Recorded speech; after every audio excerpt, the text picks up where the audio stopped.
Okay. Yo. So I was just live, right? And I came in. I ain't gonna lie. Like the whole situation with the brother, it just bothers me. It does. It hurts me. Because I don't like seeing people struggle, you know. I wish I could honestly, I wish that I could meet everybody's need. And the goal for me, just so everybody's aware, one day, one day, I'm gonna be a very, very, very wealthy man.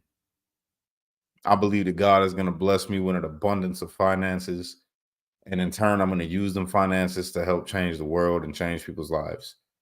But I come in here thinking about all of this because it's just been on my head with that brother, the little bro, you know. And I did not do something that I normally do today. I did not come downstairs and read my devotional. I thank God, but I didn't read my devotional. So I just come in the house and I opened up the devotional. I haven't read it yet. I read the first part, the verse that's always at the top, the scripture. God works in some amazing ways. I'm one of them people that I feel that God uses everything, right, as signs to like confirm things, like confirmations, to let you know if you're on the right path. I believe that. All right. So listen to this. This just, it blew my mind. I opened it up.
Okay.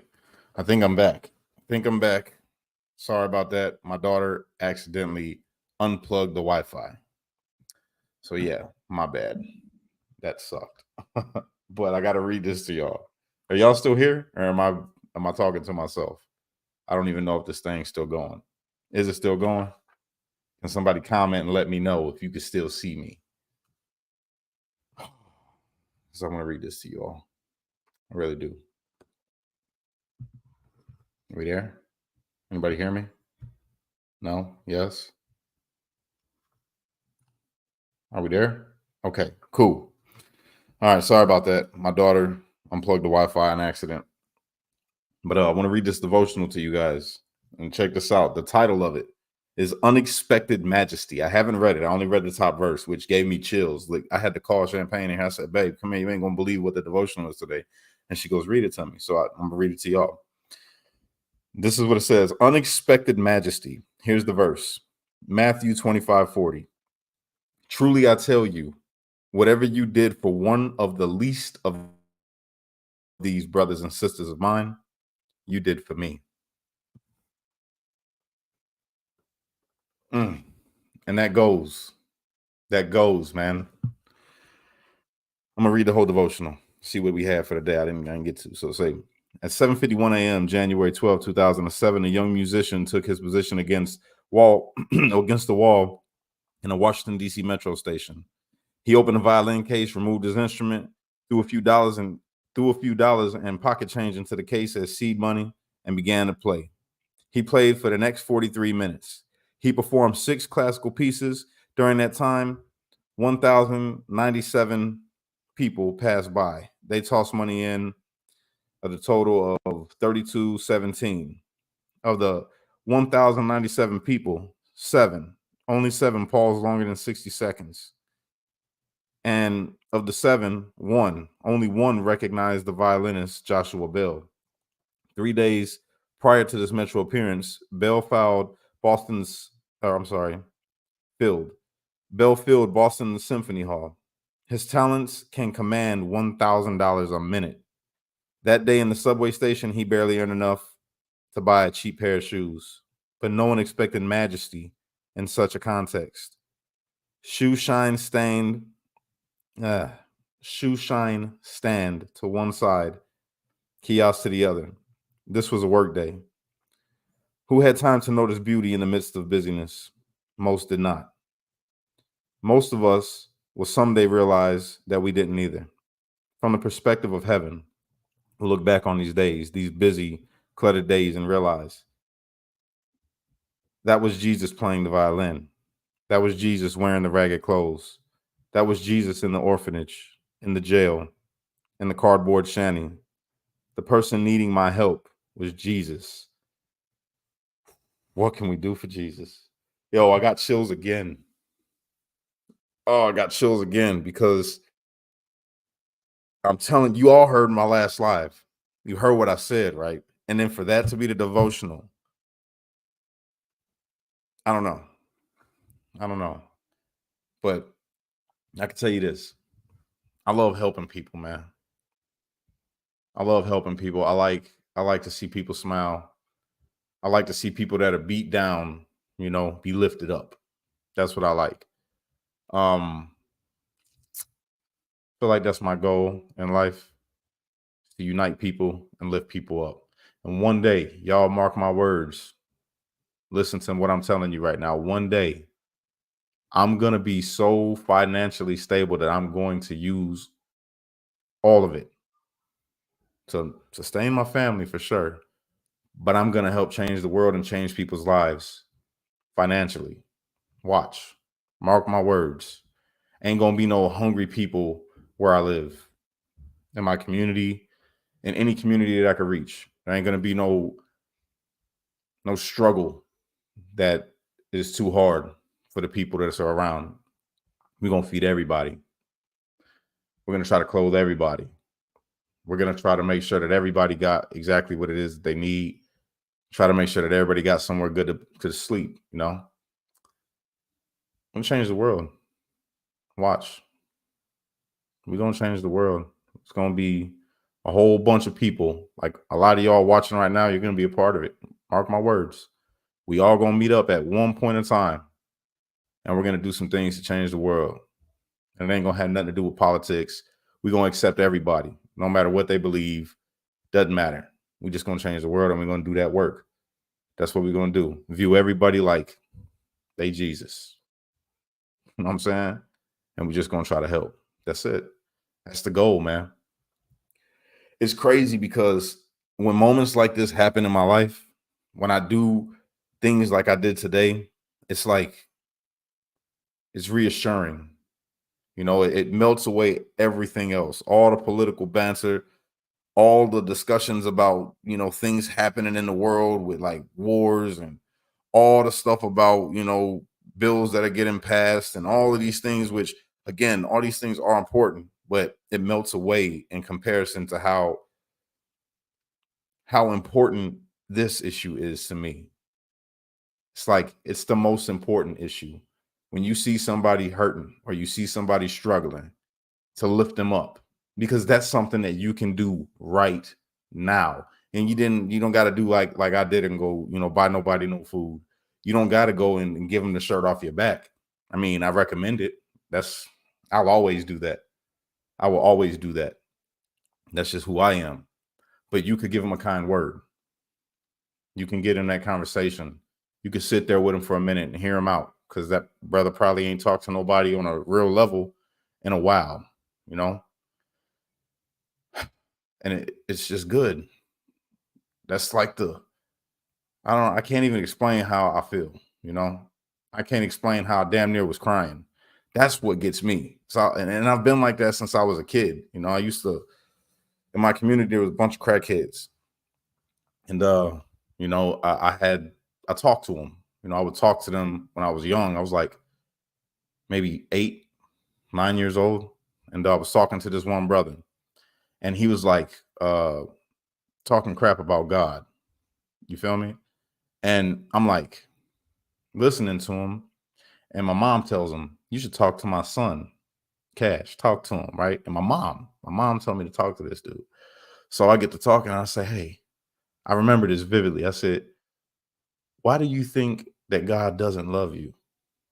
And then he started giving me all these reasons. If God loved me, then I wouldn't be like this and life wouldn't be like this.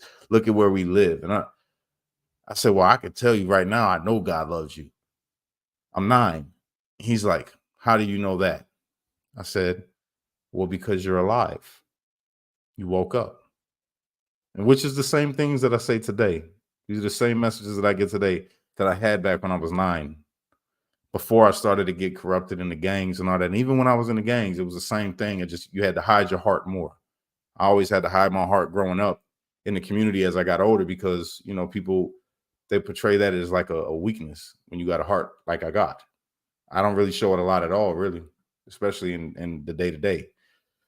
But this has always been my heart. And it still rings true.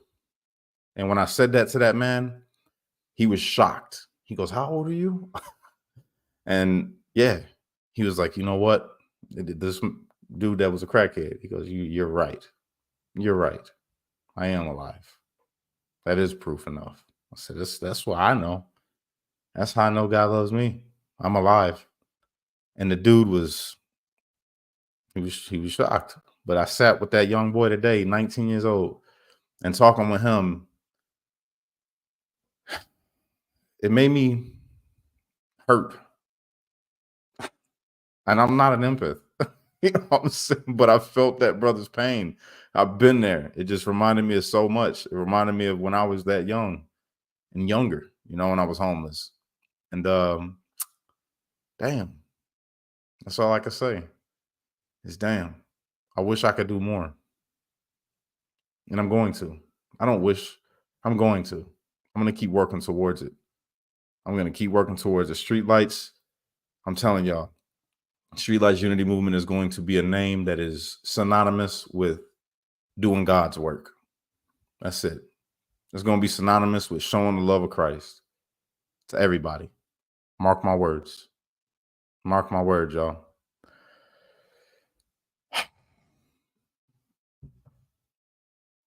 Life's crazy. It's crazy. And then he was gone when I came out. Like, he was sitting there for a minute. You know what I'm saying? What's going on, everybody? I'm not trying to ignore you guys' comments. It's just I'm in thought. What's going on, everybody that's in the comments? I appreciate you for tuning in.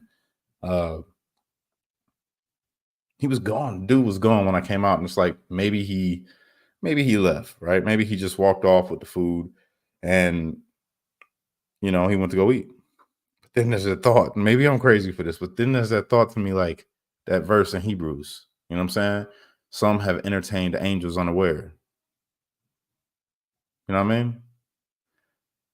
I be thinking about all that in my everyday to day when I encounter people, real people, not on social media. When you get into like the political discussions and you're in them chat rooms and people are going on and yeah, it's divisive. And even there, I try to be a uniter.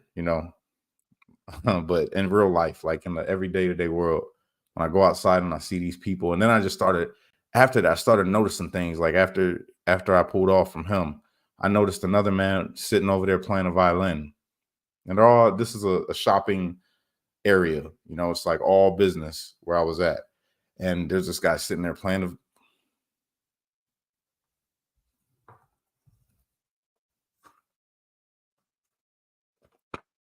also inside the dang devotional. Yo, it just dawned on me right now. It just what we just read. What we just read. There was a brother standing there playing a violin. That's confirmation for me. All of this is like, this is what I'm supposed to be focusing on more than anything. Oh, but yeah. Ooh. After I seen the dude playing the violin, I seen the woman walking, which was there before I pulled into the parking lot, before I met the kid. There was a kid, I mean a woman. She was walking past the street, and I could tell that she was she was maybe, I don't want to say homeless, but not in the best place. But yet she had this huge smile on her face. When she was walking by, she was waiting for the car to go, and we were just like, no, go ahead. And she looked over and she just kept waving at us. She was smiling. And then she looked over after we come past. I got my window down. She looked over and she goes, I hope you have a good day. I said, ma'am, I hope you have a good day too.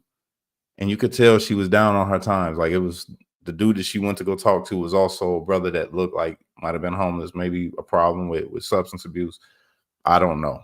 But there was a lot of them out there today. And I don't know, man. I don't even know. I just know we got to do more. I got to do more. That's what I know. I want to. So I'm going to. That's something to put up on this vision board. Yeah. That's what I'm going to do. So that being said, here in about an hour, 50 minutes. Nope. 48, 47, 47 minutes. 47 minutes. I'm going to be on pilled.net, PILLED.net, doing our first show, our first live show. And we're going to be talking conspiracies. And I think that I might want to talk about the conspiracies of maybe, angels walking among men. I think that'd be a cool discussion, you know?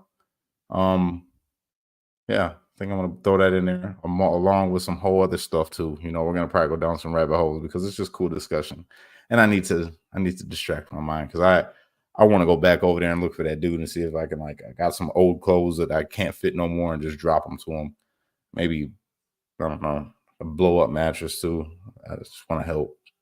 I feel so fucking bad. Like, I hate that I had to leave. I wish that I was already like made it in life to where I can be like, okay, listen, I'm gonna make you a deal right now. You come with me and I'm gonna get you in here to this rehab, and you stay in this rehab for 90 days. And if you complete this 90 days, and I'm gonna pay for you to go to a trade school. And then after you complete that, I'm gonna pay for you to help get you a business started, and then I'm gonna hire you to do the thing that, you know what I'm saying? Like, that's where I want to be.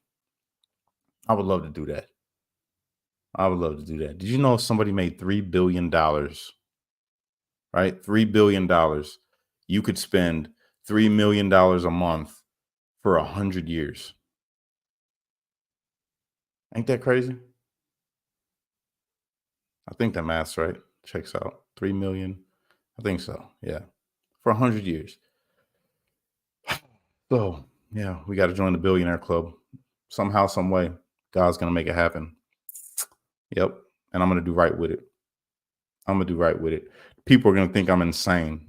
People are going to think I'm crazy because it's not typical of a billionaire to just give away money. Just no tax write off, none of that. I don't care about any of that. Just want to give it away to help make people's lives easier and create a bunch of places in this world where people could feel okay and safe and full and just live. Yeah. It bothers me, y'all. I'm sorry. I know I'm probably seeming off, but it bothers me. I hate the way that people I don't like that people got to go through struggles. You know what I'm saying? It bothers me a lot.